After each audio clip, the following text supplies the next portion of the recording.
തിരുവനന്തപുരത്തെ ബി.ജെ.പി. സ്ഥാനാർത്ഥി ആർ. ശ്രീലേഖ തെരഞ്ഞെടുപ്പ് ദിവസം പുറത്തുവിട്ട പ്രീപോൾ സർവേ ഫലം വ്യാജ സർവേ ഫലം നിർമ്മിച്ചത് ബി.ജെ.പി. ഓഫീസിൽ. സംസ്ഥാന general secretary S. Suresh survey ഫലം എന്ന പേരിൽ പ്രചരിപ്പിച്ചതിന്റെ സ്ക്രീൻഷോട്ട് കൈരളി ന്യൂസ് പുറത്തുവിട്ടു.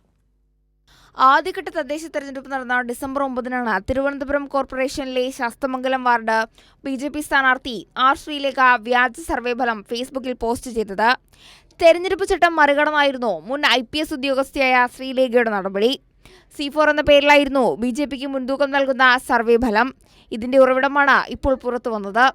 സംസ്ഥാന ജനറൽ സെക്രട്ടറി എസ്. സുരേഷ് വ്യാജ സർവേ ഫലം പ്രചരിപ്പിച്ചതിന്റെ സ്ക്രീൻഷോട്ടാണ് പുറത്തുവന്നത്. വോട്ടർമാരെ തെറ്റിദ്ധരിപ്പിക്കാൻ വേണ്ടി ബി.ജെ.പി. ഓഫീസിൽ നിന്ന് സർവേ ഫലം തയ്യാറാക്കിയതാണെന്നാണ് വ്യക്തമാകുന്നത്.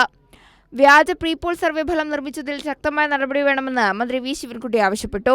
തെരഞ്ഞെടുപ്പിന്റെ നടപടിക്രമങ്ങൾ ആരംഭിച്ചപ്പോൾ തന്നെ ജനങ്ങളെ സ്വാധീനിക്കുന്നതിന് വേണ്ടി ആണ് അങ്ങനെ ഒരു തെരഞ്ഞെടുപ്പ് ചട്ട ലംഘനം അവർ നടത്തിയിരിക്കുന്നത്.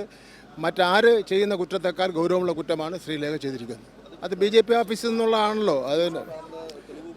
അത് ബി.ജെ.പിയുടെ ഓഫീസിൽ നിന്ന് തയ്യാറാക്കി ശ്രീലേഖ മുഖാന്തരം പുറത്തുവിട്ട സ്ക്രീൻ ഷോട്ടാണ്.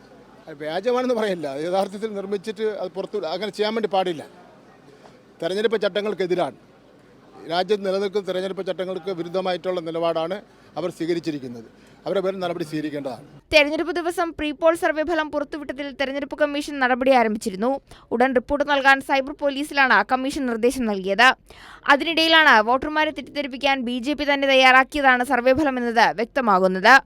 കൈരളി ന്യൂസ്, തിരുവനന്തപുരം.